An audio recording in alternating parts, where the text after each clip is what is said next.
న్యాయ వ్యవస్థపై 8వ తరగతి పాఠ్యపుస్తకంలో ప్రచురించిన అభ్యంతరకర పాఠంపై సుప్రీంకోర్టు మరోసారి తీవ్రస్థాయిలో ఆగ్రహం వ్యక్తం చేసింది. ఈ వ్యవహారాన్ని సుమోటోగా స్వీకరించి విచారణ చేపట్టిన సీజేఐ ధర్మాసనం జ్యుడిషియరీపై దాడి జరుగుతోందని వ్యాఖ్యానించింది. న్యాయ వ్యవస్థను కించపరిచేందుకు లోతైన కుట్ర జరిగినట్టుగా కనిపిస్తోందన్న సీజేఐ జస్టిస్ సూర్యకాంత్ కేంద్ర విద్యాశాఖ ఎన్సీఈఆర్టీ చైర్మన్లకు షోకాజ్ నోటీసులు జారీ చేశారు.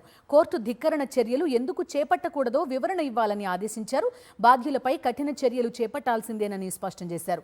అప్పటి వరకు విచారణ ఆగదని తేల్చి చెప్పారు. విద్యా వ్యవస్థలో అత్యున్నత ప్రమాణాలను నెలకొల్పే national council for educational research and training NCERT 8వ తరగతి సోషల్ సైన్స్ పాఠ్యపుస్తకంలో న్యాయ వ్యవస్థలో అవినీతికి సంబంధించిన అంశాలను చేర్చడం తీవ్ర వివాదాస్పదమైంది. దీనిపై సుప్రీంకోర్టు ఆగ్రహం వ్యక్తం చేయడంతో స్పందించింది ఎన్సీఈఆర్టీ. బహిరంగ క్షమాపణలు చెప్పడంతో పాటుగా అభ్యంతరకర పాఠ్యాంశాలను వెబ్సైట్ నుంచి తొలగించి పుస్తకాల పంపిణీని నిలిపివేసింది. నిర్ణయాత్మక లోపం వల్ల ఈ పొరపాటు జరిగిందని వివరణ ఇచ్చుకుంది ఎన్సీఈఆర్టీ. న్యాయ వ్యవస్థను తక్కువ చేయాలనే ఉద్దేశం తమకు లేదని పేర్కొంది. ఎన్సీఈఆర్టీ చెప్పిన క్షమాపణపై సీజేఐ ధర్మాసనం సంతృప్తి చెందలేదు. క్షమాపణతో సరిపెట్టలేమని, బాధ్యులపై కఠిన చర్యలు చేపట్టాల్సిందేనని స్పష్టం చేసింది. ఈ వివాదాస్పద కంటెంట్ ని రూపొందించిన రచయితల వివరాలు ఇవ్వాలని ఆదేశించింది. ఈ పాఠానికి సంబంధించిన ఫిజికల్, ఆన్లైన్ కాపీలను తక్షణమే బ్యాన్ చేయాలని ఆదేశించారు సీజేఐ జస్టిస్ సూర్యకాంత్.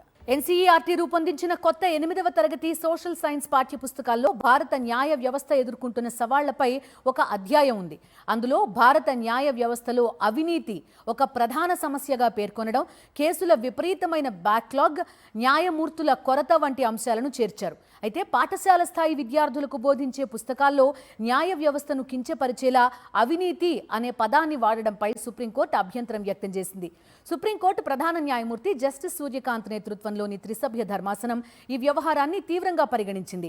న్యాయ వ్యవస్థ సమగ్రతను దెబ్బతీసేలా, మచ్చవేసేలా వ్యవహరించే వారిని సహించబోమని స్పష్టం చేసింది.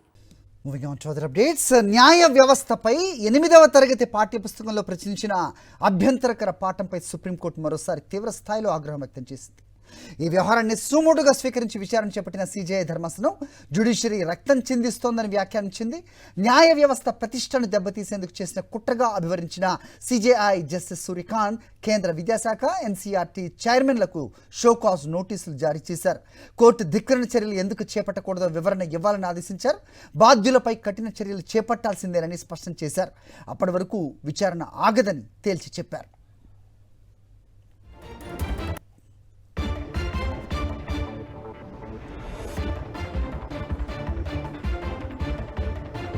ఇదే అంశంపై అప్డేట్స్ మా కరెస్పాండెంట్ వెంకటేష్ ఢిల్లీ నుంచి ఇస్తారు. వెంకటేష్, చెప్పండి.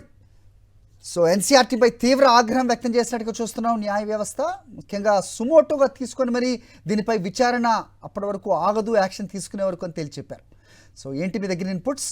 మొత్తానికి న్యాయ వ్యవస్థలో లోపాలు ఉన్నాయని ప్రశ్నించేందుకేనా, లేదంటే లోపభూయిష్టంగా ఉందా న్యాయ వ్యవస్థ? ఏంటి ఎన్సీఆర్టీలో ప్రచురించిన పాఠ్యపుస్తకం, అలాగే సీజేఐ చెప్పిన అభ్యంతరం? ఎన్సీఆర్టీ రూపొందించిన 8వ తరగతి పాఠ్యపుస్తకంలో కరప్షన్ ఇన్ జ్యుడిషియరీ అనేటువంటి ఒక సెక్షన్ను చేర్చారు. దీనిపైన తీవ్రమైనటువంటి అభ్యంతరాలు వ్యక్తమయ్యాయి. ఈ కేసును సుప్రీంకోర్టు సుమోటోగా స్వీకరించి విచారణ జరిపింది. ఈ సందర్భంగా ఇది చాలా కుట్రపూరితంగా ఈ సెక్షన్ను రూపొందించారు, ఈ చాప్టర్ను రూపొందించారని సుప్రీంకోర్టు అభిప్రాయపడింది. సో న్యాయ వ్యవస్థ స్వతంత్రతను దెబ్బతీసే క్రమంలో భాగంగానే, ఒక కుట్రలో భాగంగానే ఈ చాప్టర్ను రూపొందించారని సుప్రీంకోర్టు అభిప్రాయపడింది. ఈ నేపథ్యంలో ఈ అంశాన్ని సీరియస్గా పరిగణించిన సుప్రీంకోర్టు ఆ పుస్తకం పైన నిషేధం విధిస్తూ నిర్ణయం తీసుకుంది. అలాగే ఇప్పటికే మార్కెట్లో కనుక వెళ్తే ఆ మార్కెట్లో ఉన్నటువంటి ఫిజికల్ అలాగే డిజిటల్ పుస్తకాలన్నింటిని కూడా విత్డ్రా చేయాలి, వెంటనే సీజ్ చేయాలని కూడా సుప్రీంకోర్టు ఆదేశాలు ఇచ్చింది. వీటితో పాటు ఎవరైతే ఈ పుస్తకంలో ఉన్నటువంటి ఈ చాప్టర్ను రాశారో, ఎవరు రాశారో, ఏ సమావేశంలో ఈ చాప్టర్ను పెట్టాలని నిర్ణయం తీసుకున్నారో దానికి సంబంధించినటువంటి వివరాలు ఇవ్వాలి. ఈ సిలబస్ను రూపొందించినటువంటి వారి వివరాలన్నీ కూడా తమకు నెక్స్ట్ హియరింగ్లో ఇవ్వాలని చెప్పి సుప్రీంకోర్టు ఆదేశాలు ఇచ్చినటువంటి పరిస్థితి. సో మొత్తానికి న్యాయ వ్యవస్థను దెబ్బతీసేటువంటి క్రమంలోనే ఈ రకమైనటువంటి పాఠ్యాంశాన్ని రూపొందించారని ప్రధానంగా సుప్రీంకోర్టు, అలాగే అనేక మంది సీనియర్ న్యాయవాదులందరూ కూడా అభిప్రాయపడినటువంటి పరిస్థితి. నిజానికి న్యాయ వ్యవస్థ అనేది ప్రతి దేశంలో ఉన్నటువంటి ప్రతి ఒక్క వ్యక్తి హక్కులను కాపాడేందుకు పెద్ద ఎత్తున అనేక నిర్ణయాలు తీసుకుంటుంది, తీర్పులు తీసుకుంటుంది. ఈ అంశాలు ఏవి కనపడడం లేదా, న్యాయ వ్యవస్థ పేదల కోసం అందిస్తున్నటువంటి లీగల్ ఎయిడ్ కానీ రైట్స్ ప్రొటెక్షన్ కోసం తీసుకుంటున్నటువంటి చర్యలు కానీ ఇవేవి కనిపించడం లేదా, ఆ అంశాలను విద్యార్థులకు ఎందుకు బోధించడం లేదు అనేటువంటి అంశాన్ని ప్రధానంగా సుప్రీంకోర్టు ప్రశ్నించినటువంటి పరిస్థితి. సో మొత్తానికి న్యాయ వ్యవస్థను ఒక బ్యాడ్ షేప్లో చిత్రీకరించేందుకు జరిగినటువంటి కుట్రను సీరియస్గా తీసుకున్నటువంటి న్యాయస్థానం ఈరోజు షోకాజ్ నోటీస్ జారీ చేసింది. కేంద్ర ప్రభుత్వ విద్యాశాఖ కార్యదర్శికి ఎన్సీఆర్టీ డైరెక్టర్కు షోకాజ్ నోటీసు జారీ చేసింది. సో వచ్చే నెలకు విచారణ వాయిదా వేసింది. ఖచ్చితంగా ఈ చాప్టర్ రాసినటువంటి వారిపైన తప్పనిసరిగా చర్యలు తీసుకుంటామని సుప్రీంకోర్టు హెచ్చరించింది. హరి.